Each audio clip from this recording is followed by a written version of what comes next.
ગ્રામ દીઠ ₹700 નકલી હોલમાર્ક કરી આપતા સુરતમાં જ્વેલર્સને નકલી ચેન પધરાવતા આવ્યા હતા 4 શખ્સની ધરપકડ. કતારગામ વિસ્તારમાં આવેલી યોગી કૃપા એપાર્ટમેન્ટમાં રહેતા ઘનશ્યામ જીવરાજભાઈ સોની નજીકના વિસ્તારમાં આવેલી ગ્રીન પાર્ક સોસાયટીમાં રાજ જ્વેલર્સના નામે શોરૂમ ધરાવે છે.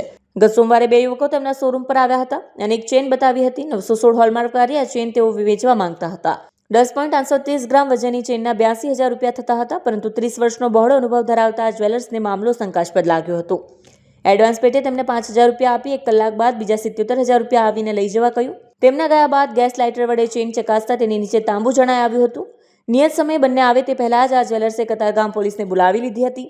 બીજા નાણાં લેવા આવેલા ધોરાજી બહાદપુરના અફાન આરિફ જાનુ હસન અને પ્રિયંક જગદીશ ગુદાશરાને ઝડપી લેવામાં આવ્યા હતા.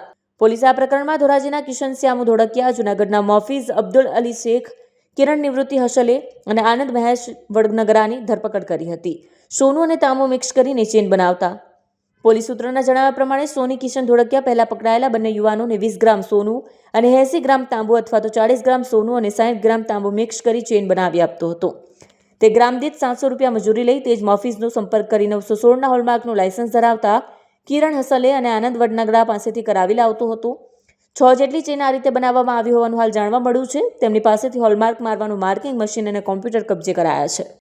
તારીખ 5/8/2025ના રોજ કતારગામ પોલીસ સ્ટેશન ખાતે એક ભારતીય ન્યાય સંહિતાની વિવિધ કલમો જેમાં મદદગારી અને છેતરપિંડીના આધારે એક ગુનો દાખલ કરેલો હતો. ગુનાની વિગત એવી છે કે 2 ઈસમો જે રાજ જ્વેલર્સ નામના સોનીના ત્યાં એક ચેન વેચવા માટે આવે છે, પણ જે ભાવતાલ નક્કી કરે છે જેના આધારે જે રાજ જ્વેલર્સના માલિકને થોડી શંકા જાય છે, જેના આધારે એ જે ચેન વેચવા માટે આપેલી હોય છે એ ચેનના અમુક એડવાન્સ આપે છે અને ચેનની પોતે ચેકિંગ કરતા એને ધ્યાનમાં આવે છે કે એની અંદર સોનાની જગ્યાએ બીજી ભેળસેળવાળી કોઈ ધાતુ સાથે અને 916નો લોગોવાળી એ ચેન આપી ગયેલા છે.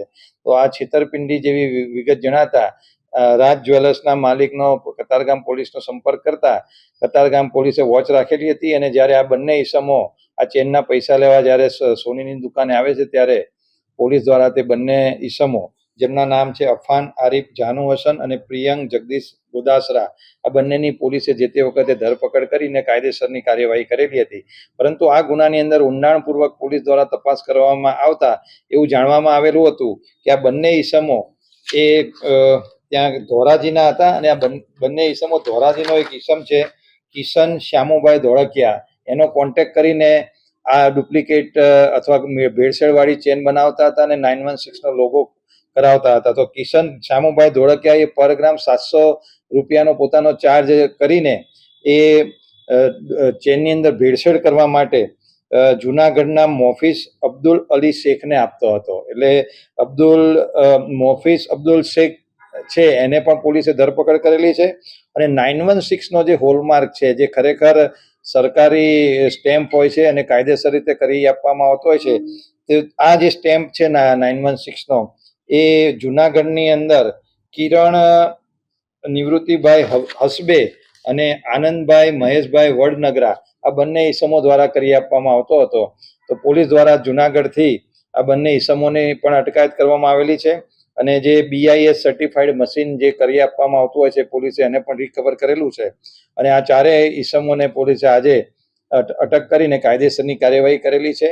આ લોકોના રિમાન્ડ મેળવવામાં આવશે, જેમાં મશીન દ્વારા બીજી આવી કેટલા દાગીનાઓ ઉપર એ લોકોએ ગેરકાયદેસર સ્ટેમ્પ મારેલા છે એ દિશામાં ઊંડાણપૂર્વક તપાસ કરવામાં આવશે અને આ રીતે બીજા કેટલા લોકો સાથે આ લોકોએ છેતરપિંડી કરેલી છે તેનું ઊંડાણપૂર્વક સુરત પોલીસ દ્વારા તપાસ કરવામાં આવશે.